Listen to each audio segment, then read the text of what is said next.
Bonjour à tous, je suis Sujuko. Aujourd'hui, les pays du monde entier font face à des défis sans précédent en matière de lutte contre le changement climatique et de réalisation d'un développement durable. Le président Xi Jinping a souligné que la construction d'une civilisation écologique concerne l'avenir de l'humanité et la construction d'un foyer vert est le rêve commun de toute l'humanité. La protection de l'environnement et la lutte contre le changement climatique exigent une coopération solidaire et des efforts communs de tous les pays du monde.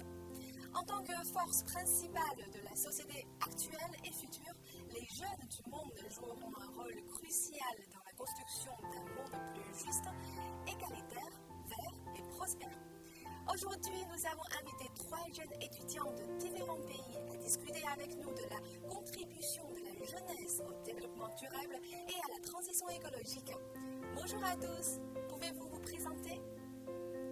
Bonjour. Alors, moi, c'est Sophie Tati. Je viens de la République démocratique du Congo, RDC. Je suis étudiante à Shodo Tingtimaoi Dachu et je suis en Chine. Ça fait pratiquement 4 ans. Bonjour à tous, je m'appelle Shizong Gaborio, je suis française et je suis étudiante à l'Université des langues étrangères de Pékin. Bonjour à tout le monde, bonjour à vous. Je suis Moumini Koulibaly, je suis malien, étudiant à l'Université des langues et de culture de Pékin. Bienvenue à vous tous.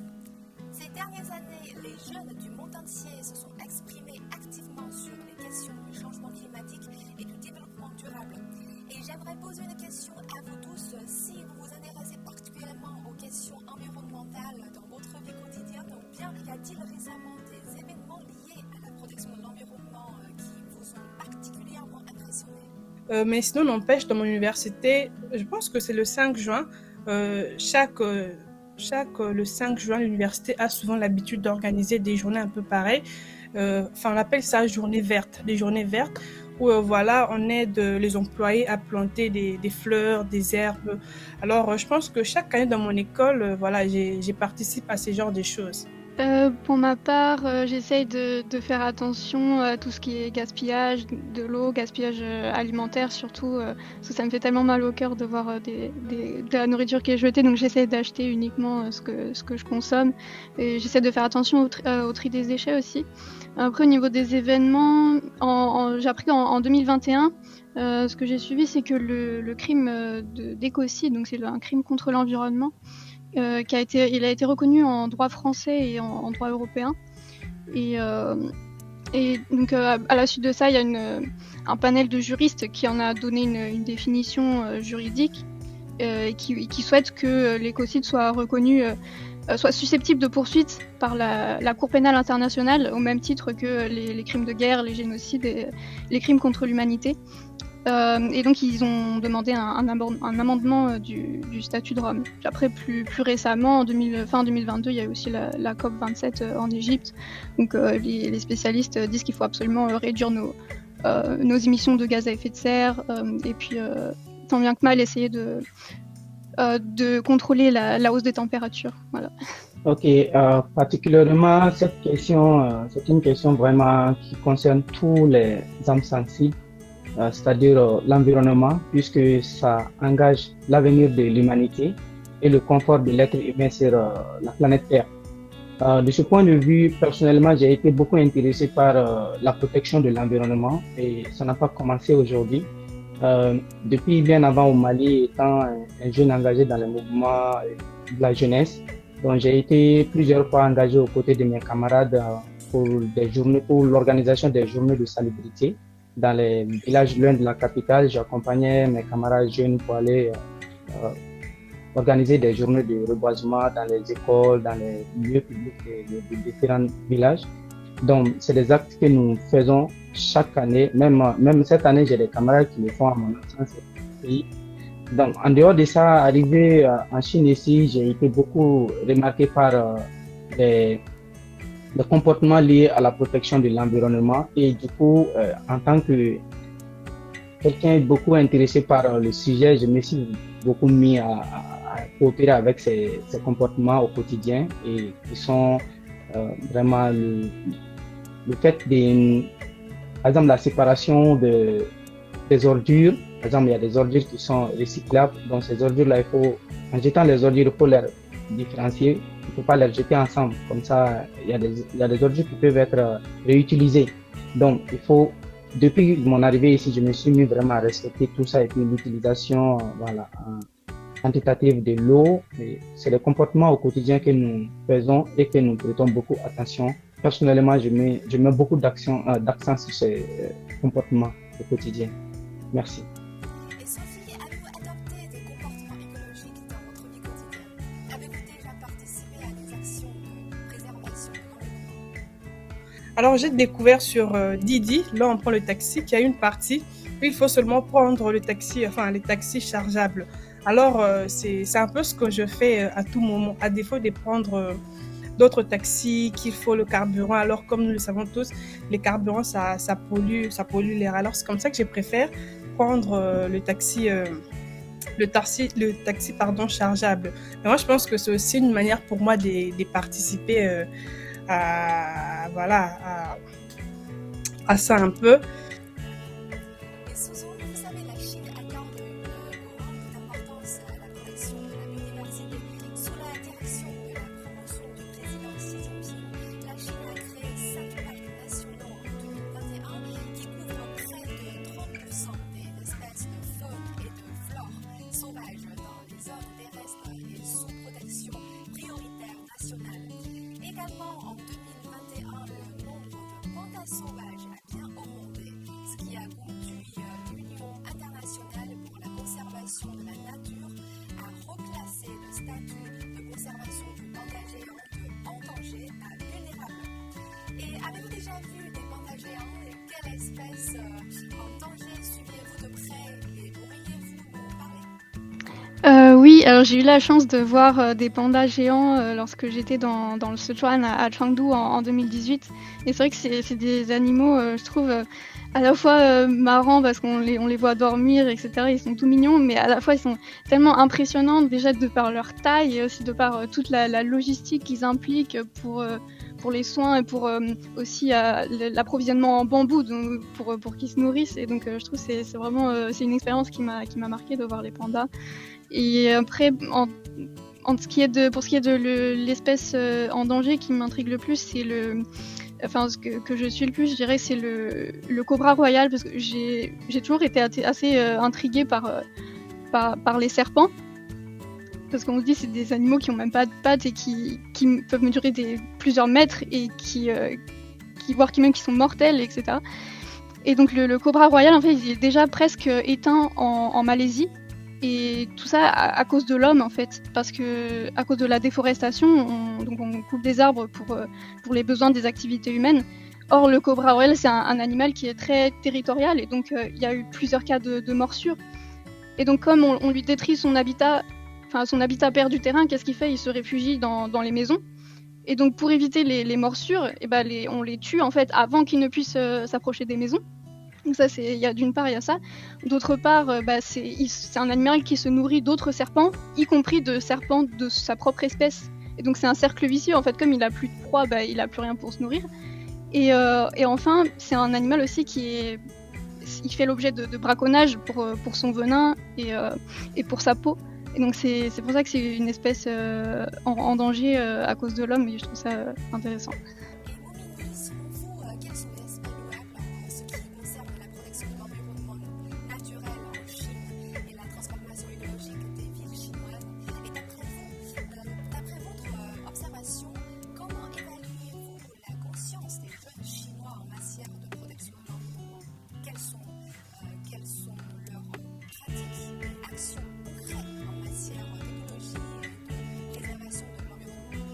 Selon moi, depuis mon arrivée en Chine, j'ai prêté beaucoup attention aux différents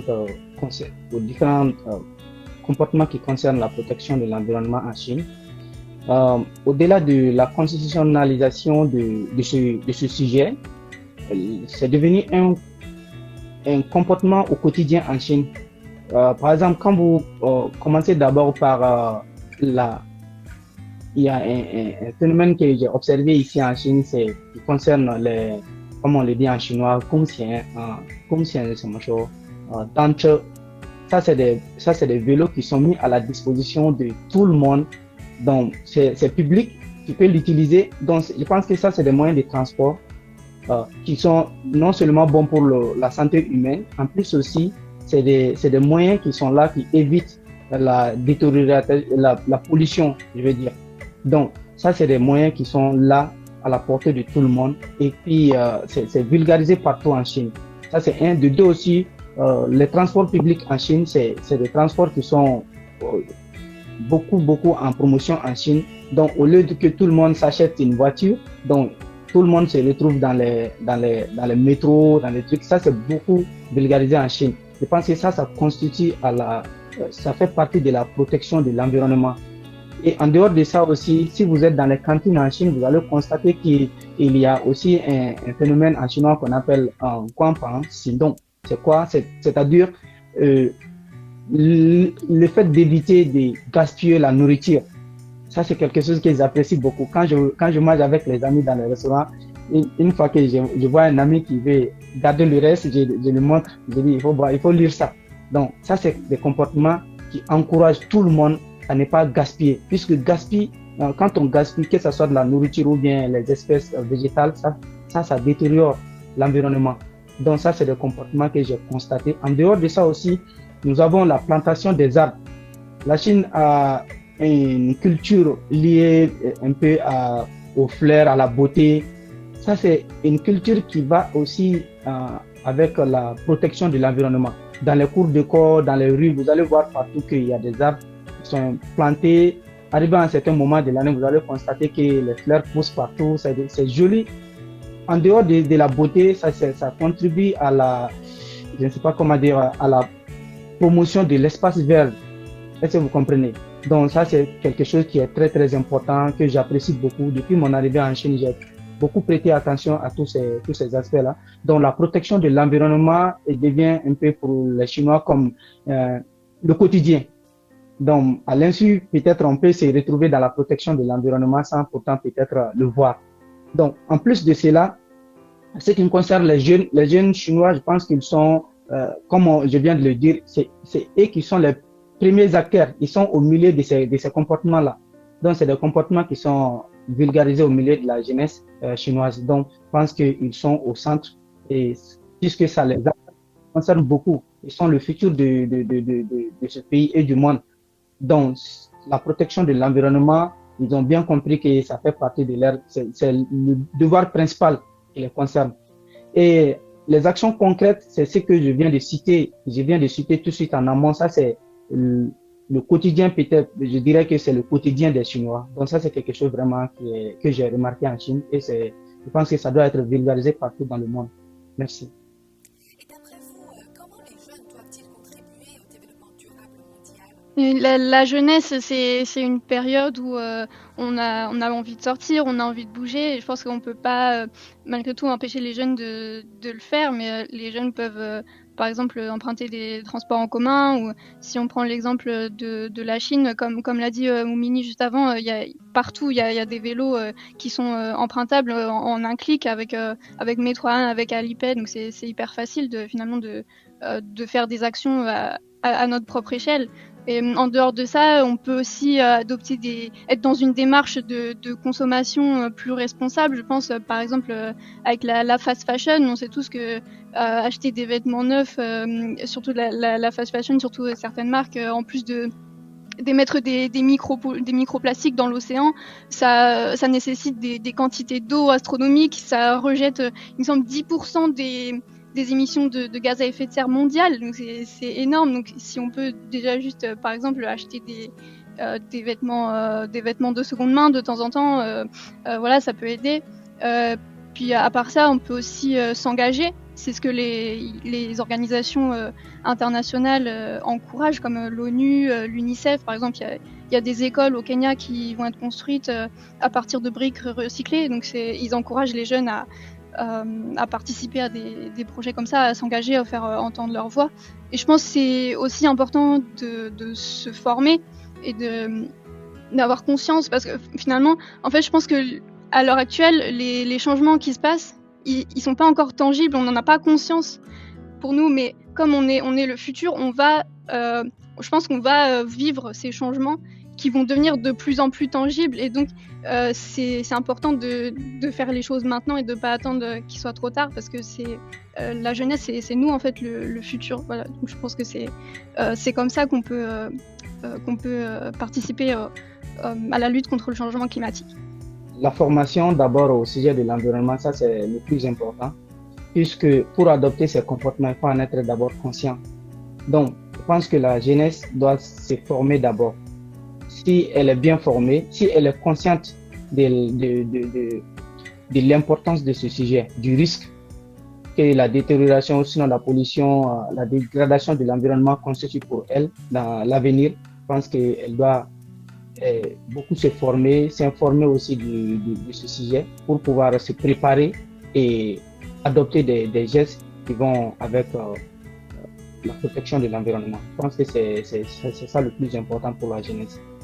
Donc, toutes les inventions qu'on a, c'est à partir de la formation, de la connaissance. Donc, si on n'est pas bien formé, on ne peut pas prendre une position par rapport à ça. On ne peut pas vraiment faire grand chose tant qu'on n'est pas bien formé. Je pense que la formation, c'est la clé.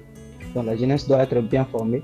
Et puis, au moment de la prise des décisions, par exemple, si vous vous rappelez en 2015, l'accord de Paris sur le climat, ça c'est des décisions, des grandes décisions qui concernent l'humanité, sinon la Terre entière, je veux dire. Donc, il faudrait que la jeunesse soit au cœur de ces décisions, de ces discussions, de réfléchir ensemble pour pouvoir trouver des solutions aux problèmes qui nous concernent. Puisque l'avenir, c'est la jeunesse.